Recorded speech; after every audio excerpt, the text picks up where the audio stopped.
అందరికీ నమస్కారం. ఈ వీడియోలో మనం అన్నమాచార్యులు సినిమాలో చెప్పినటువంటి ఒక డైలాగ్ ఉంటుంది. ఆ డైలాగ్ నుంచి మనం ఒక లైఫ్ లెసన్ని నేర్చుకుందాం. ఆ డైలాగ్ ఏంటి అనంటే, మేడలు మిద్దలు భోగాలు భాగ్యాలు ఈ బంధాలు శాశ్వతం కావు కావు కావు అని అంటారు. సిచ్యువేషన్ ఏంటి అంటే, కాకులు అరుస్తుంటాయి కావు కావు కావుమని. సో అన్నమాచార్యుల యొక్క భార్యలకి అన్నమాచార్యుడు ఇలా చెప్తుంటాడనమాట. ఆ కాకులు కావు కావు అనడం వెనుక అర్థం ఏంటో తెలుసా అని చెప్పి ఈ డైలాగ్ చెప్తాడు. సో మేడలు మిద్దలు మనం జీవితాంతం కష్టపడి సంపాదించుకున్నటువంటి ఆస్తిపాస్తులు భోగ భాగ్యాలు మనవి కావు, అవి శాశ్వతం కావు అని చెప్తున్నారు. ఎంతటి స్ఫురణ కలిగిందండి అన్నమాచార్యుల వారికి. నిజంగా హ్యాట్స్ ఆఫ్ చెప్పాలి.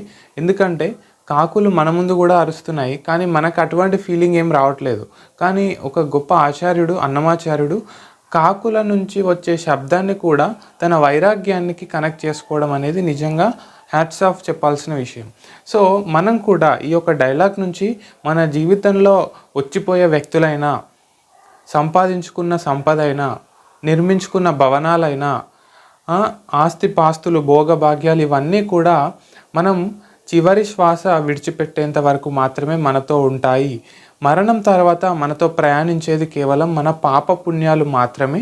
ఒకవేళ మనం భక్తి సాధన చేస్తే మనం మోక్షం కైవల్యం వైపు అడుగులు వేయగలుగుతాం.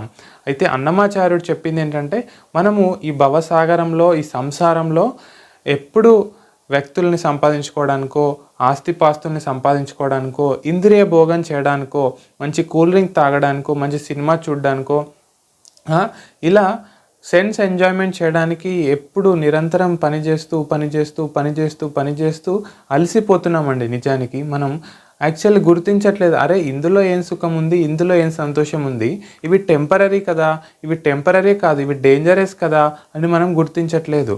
లెట్స్ సే ఫర్ ఎగ్జాంపుల్, మీకు ఒక మంచి భార్య దొరికింది అనుకోండి. మీరు ఎన్ని రోజులని ఆనందంగా ఉంటారు, ఎన్ని రోజులని ఆ శారీరక సౌఖ్యాన్ని అనుభవించగలుగుతారు, ఎన్ని రోజులని ఆ మానసిక ఆనందాన్ని పొందగలుగుతారు.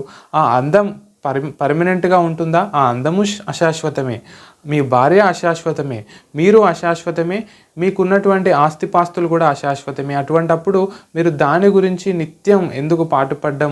కొద్దిగా ఆధ్యాత్మిక చింతన కూడా కలిగి ఉండండి. ఇవన్నీ అశాశ్వతము. కొద్దిగా మానసిక ప్రశాంతత, ఆధ్యాత్మిక చింతన, భగవద్భక్తి, నామ జపం కూడా మీరు చేస్తుండండి అని ఎంతో చెప్పకనే చెప్పాడు అన్నమాచార్యుడి యొక్క చిన్న స్టేట్మెంట్లో. So that's all in this video guys. ఈ వీడియోలో మనం ఒక అద్భుతమైన పాఠాన్ని నేర్చుకున్నాము. ఆ పాఠాన్ని మీరు నేర్చుకోవడమే కాకుండా మీ బంధుమిత్రులందరికీ పంపించి వాళ్ళను కూడా ఈ బృహత్ కార్యంలో పాలు పంచుకునేలా భాగస్వామ్యం చేయండి. నేను మరొక వీడియోతో మళ్ళీ మిమ్మల్ని కలుస్తాను. అంతవరకు సెలవు. నవ్వుతూ ఉండండి, నవ్విస్తూ ఉండండి. All the best.